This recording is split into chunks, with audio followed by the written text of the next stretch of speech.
الحمد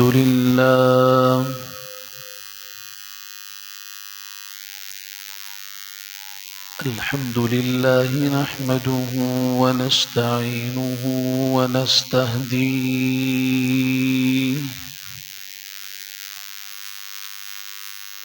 ونؤمن به ونتوكل عليه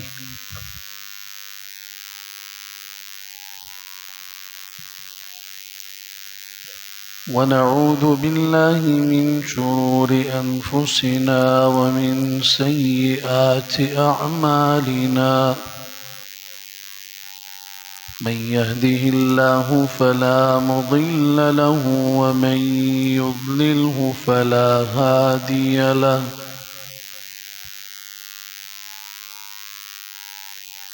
وأشهد أن لا إله إلا الله وحده لا شريك له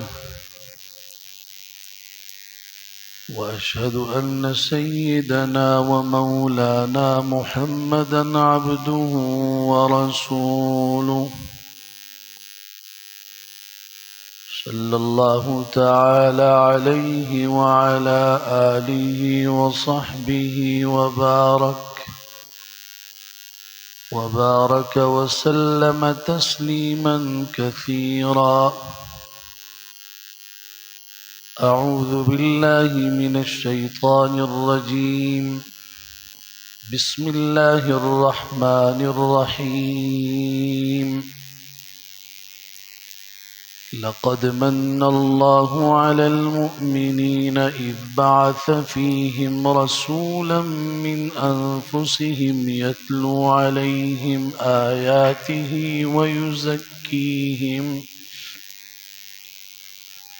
ويزكيهم ويعلمهم الكتاب والحكمة وإن كانوا من قبل لفي ضلال مبين.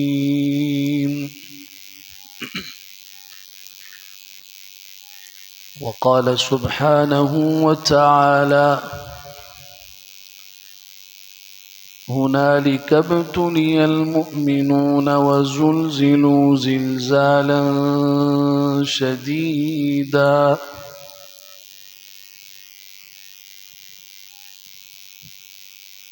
وعن عبد الله بن مسعود رضي الله تعالى عنه قال: قال رسول الله صلى الله تعالى عليه وسلم: نضر الله امرأ سمع منا شيئا فوعاها وأداها كما سمعها فرب مبلغ فقه أو عام سامع، أو كما قال رسول الله صلى الله تعالى عليه وسلم. صدق الله وصدق رسوله المصطفى صلى الله عليه وسلم، ونحن على ذلك لمن الشاهدين والشاكرين والحمد لله رب العالمين.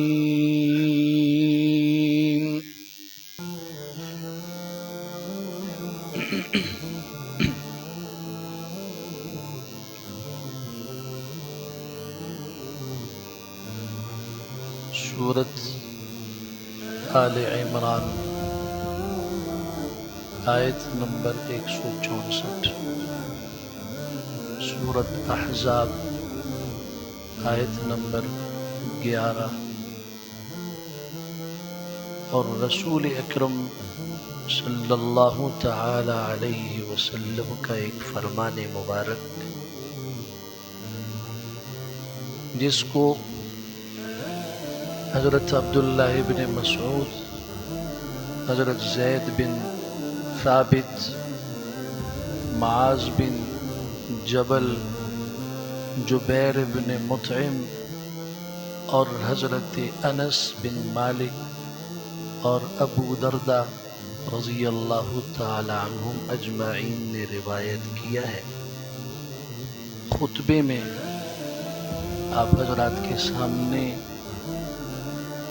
آیات کی تلاوت کی اور امام الانبیاء صلی اللہ علیہ وسلم کا یہ فرمان پیش کیا۔ اللہ تعالی ہمیں قرآن و سنت کا عالم بھی بنائے، عامل بھی بنائے، حامل اور داعی بھی بنائے۔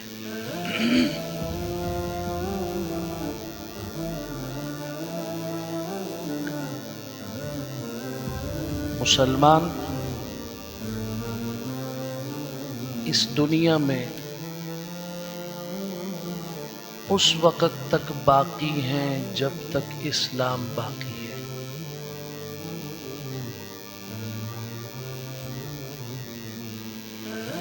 اور اسلام اس وقت تک باقی ہے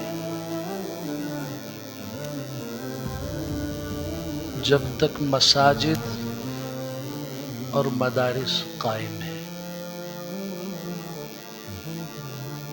مولانا ابو الحسن علی میاں رحمۃ اللہ تعالی علیہ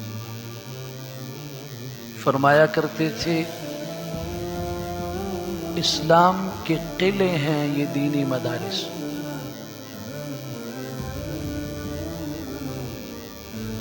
اس لیے دیکھیے حضور اقدس صلی اللہ علیہ وسلم کو جب نبوت ملی اسی وقت مدرسہ قائم ہو گیا۔ مدارس کیا ہے؟ ان کی ابتدا، ان کی خدمات اور ان کی قربانیاں۔ اللہ نے توفیق دی، وقت نے اجازت دی تو میں ان تین باتوں کے متعلق کچھ گزارشات آپ حضرات کی خدمت میں پیش کروں گا۔ اللہ ہمت اور توفیق عنایت فرمائے۔ جہاں تک پہلی بات کا تعلق ہے کہ مدارس کی ابتدا، عام طور پر لوگوں کے ذہن میں یہ بات پائی جاتی ہے کہ مدارس کا یہ سلسلہ 1857 کی جنگ آزادی کے بعد دارالعلوم دیوبند کی بنیاد رکھی گئی۔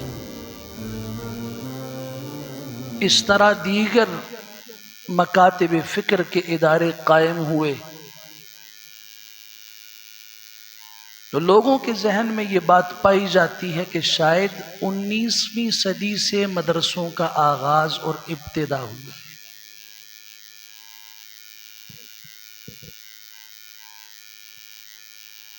مدرسہ اسی وقت قائم ہو گیا تھا جس وقت امام الانبیاء صلی اللہ علیہ وسلم کی عمر مبارک 40 سال کو پہنچی اور مسجد حرام سے 4 کلومیٹر کے فاصلے پر حرا کی اس گھاٹی میں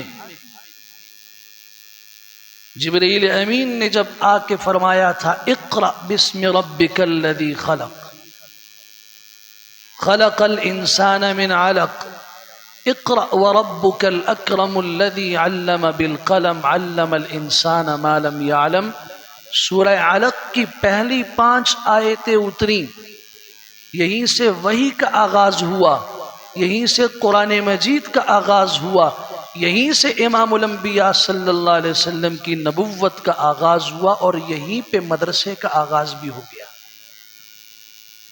مدرسہ عمارت کا نام نہیں ہے، مدرسہ بڑی بلڈنگ کا نام نہیں ہے، مدرسہ استاد اور شاگرد کے بیٹھ کر قال اللہ قال الرسول کے تعلق کا نام ہے۔ یہ درخت کے نیچے ہو تب بھی مدرسہ ہے، یہ غار میں ہو تب بھی مدرسہ ہے، یہ عمارت میں ہو تب بھی مدرسہ ہے، یہ مسجد کی چھت کے نیچے ہو تب بھی مدرسہ ہے۔ پہلا مدرسہ اس امت کا غار حرا میں قائم ہوا۔ صفا کی چوٹی پہ کھڑے ہو کے لا الہ الا اللہ کی صدا بلند کی، مسجد حرام میں بیت اللہ میں داخلے پہ پابندی لگی، صحابی رسول حضرت ارقم رضی اللہ تعالیٰ عنہ نے اپنا گھر پیش کر دیا. یہ گھر صفا کی چوٹی پر واقع تھا. حضرت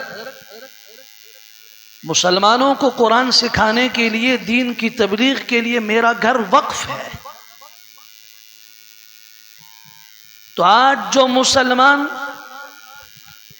مدرسے کے لیے گھر وقف کرتا ہے، جگہ وقف کرتا ہے، خریدتا ہے، اس میں حصہ ڈالتا ہے، اس کا سلسلہ، اس کا تعلق، اس کی سند، اس کی نسبت اس عظیم صحابی رسول کی طرف ہوتی ہے جس نے اپنا گھر پیش کر دیا تھا. اس گھر کو دار السلام بھی صحابہ کہتے تھے. اسی گھر کے اندر حضرت عمار مسلمان ہوئے. اسی گھر میں حضرت صہیب مسلمان ہوئے. اور اسی گھر میں سیدنا فاروق اعظم رضی اللہ تعالیٰ نے لا الہ الا اللہ محمد الرسول اللہ پڑھا. یہ مدرسے کا آغاز ہے. حرا سے شروع ہوا، مکہ مکرمہ میں ارقم کے گھر میں قائم ہوا. ہجرت کے بعد جہاں امام الانبیاء صلی اللہ علیہ وسلم نے مسجد نبوی بنائی، وہاں ایک چبوترا قائم کیا جس میں 700 صحابہ کرام، 400 صحابہ کرام مختلف اوقات میں اور 70 صحابہ کرام ایک وقت میں بیٹھ کے قرآن اور سنت کی تعلیم حاصل کرتے تھے. یاد رکھیے مدرسے کا مقصد وہی ہے جو نبوت کا مقصد ہے. لقد من اللہ علی المؤمنین اذ بعث فیہم رسولا. آپ سورۃ آل عمران کی آیت 164 پڑھیے. حضور اقدس صلی اللہ علیہ وسلم کی بعثت کا مقصد قرآن نے بیان کیا. اللہ نے احسان فرمایا ایمان والوں پر جب ان میں ایک عظیم پیغمبر بھیجا. یا اللہ، اس پیغمبر کے بھیجنے کا مقصد کیا ہے؟ قرآن مجید نے اس مقصد کو بیان کیا. یتلو علیہم آیاتی. پیغمبر کے بھیجنے کا مقصد یہ ہے کہ قرآن مجید کی آیات کی تلاوت کرے گا وہ. ویزکیہم، ان کا تزکیہ کرے گا، ان کے نفس کو پاک کرے گا شرک سے، بدعات سے، ظلمات سے، رسوم اور رواجات سے، جاہلیت سے. وَيُعَلِّمُهُمُ الْكِتَابُ، انہیں کتاب و قرآن کی تعلیم دے گا، والحکمہ اور سنت نبوی کی تعلیم دے گا. یہ 4 مشن ہیں، 4 مقاصد ہیں امام الانبیاء صلی اللہ علیہ وسلم کی بعثت کے. آج مجھے دنیا کا کوئی ادارہ بتاؤ، دنیا کا کوئی کونا بتاؤ، دنیا کی کوئی جگہ بتاؤ جہاں حضور اقدس صلی اللہ علیہ وسلم کی ان 4 مشنوں پہ کام ہو رہا ہو. میں بڑے وثوق سے کہتا ہوں، میں اس ادارے کا بتاتا ہوں. آپ کی گلی میں، آپ کے محلے میں، آپ کے شہر میں، آپ کے گاؤں میں، آپ کے ملک میں قدم قدم پر ایسے ادارے جنہیں مدارس دینیہ کہا جاتا ہے، جہاں قرآن کی تلاوت بھی کی جاتی ہے، جہاں تزکیہ نفس بھی کیا جاتا ہے. اس تزکیہ نفس کو دیکھیے. ایک معصوم بچہ جب مدرسے میں داخلے کے لیے آتا ہے تو سب سے پہلے اس کے سرپرست کو کہا جاتا ہے کہ بچے نے جو یہ کپڑے پہنے ہوئے ہیں یہ مدرسے کے ماحول کے مطابق نہیں ہے. یہ تزکیہ نفس نہیں ہے تو کیا ہے؟ ابھی وہ معصوم بچہ، اس کے سر پہ ٹوپی ہونی چاہیے، اس کے بال سنت کے مطابق نہیں ہیں، اس کا حلیہ سنت کے مطابق نہیں، اس کے کپڑے ٹھیک نہیں ہیں. پہلے دن میں داخلے سے پہلے سرپرست کا ذہن بھی بنایا جاتا ہے، اس کے بچے کا بھی ذہن بنایا جاتا ہے. پہلے دن ابھی داخلہ نہیں ہوا، ابھی فارم فل نہیں ہوا، ذہن بنایا گیا کہ اس ماحول میں آؤ گے تو پیغمبر کی سنتوں کی بہاریں لے کر آؤ گے. یہ تزکیہ نفس نہیں ہے تو کیا ہے؟ ابھی داخل ہوگا، اس کے بعد جو تزکیہ ہوگا وہ تو بہت اعلیٰ درجے کا ہے. وَيُعَلِّمُهُمُ الْكِتَابَ، کتاب اللہ کی تعلیم آپ کو کس ادارے میں نظر آئے گی؟ کیا مدرسے کے علاوہ کوئی جگہ ہے جہاں کتاب اللہ کی تعلیم دی جاتی ہے؟ والحکمہ، امام الانبیاء صلی اللہ علیہ وسلم کی حکمت بھری سنتیں اور احادیث کہاں سنائی دیتی ہیں، کہاں سکھائی جاتی ہیں؟ ہلکا نہ سمجھیے، حقیر نہ سمجھیے۔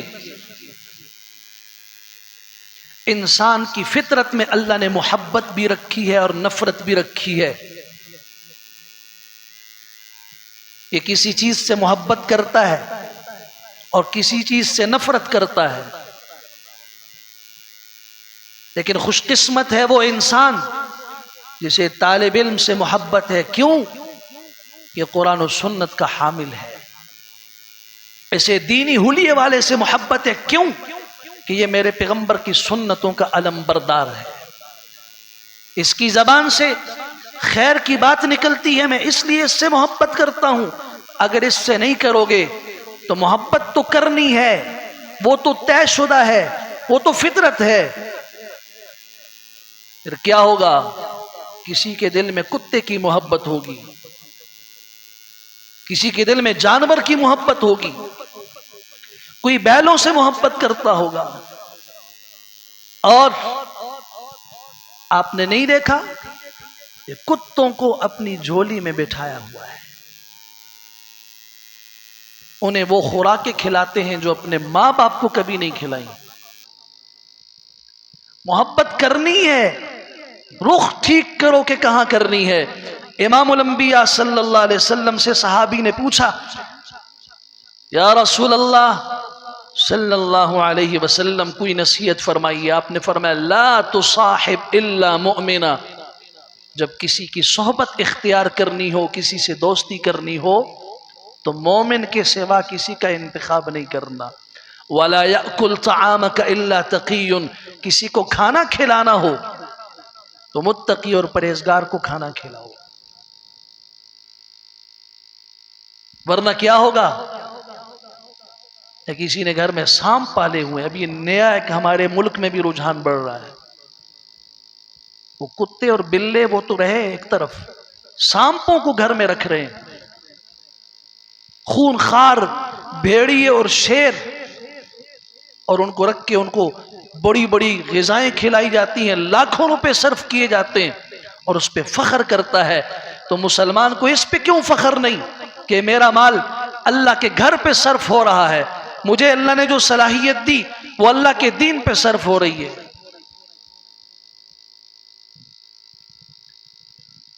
یہ مدارس دینیہ کا آغاز ہے، حرا سے، دار ارقم، صفہ، اور اس کے بعد جہاں جہاں صحابہ گئے وہاں دینی ادارے قائم ہوئے۔ لوگ پوچھتے ہیں مدارس نے معاشرے کو کیا دیا؟ ہماری حکومتیں بھی مدارس کے منتظمین کو بٹھا کے کہتی ہیں انجینئر یونیورسٹی ہے، وہاں سے انجینئر پیدا ہو رہے ہیں، میڈیکل یونیورسٹی ہے، ڈاکٹر اور نرسیں پیدا ہو رہی ہیں، زراعت کی یونیورسٹی ہے، کسان اور زمیندار پیدا ہو رہے ہیں۔ وہ تو ملک و قوم کی خدمت کر رہے ہیں۔ آپ مدارس میں ملک اور قوم اور معاشرے کی خدمت کس انداز سے کر رہے ہیں؟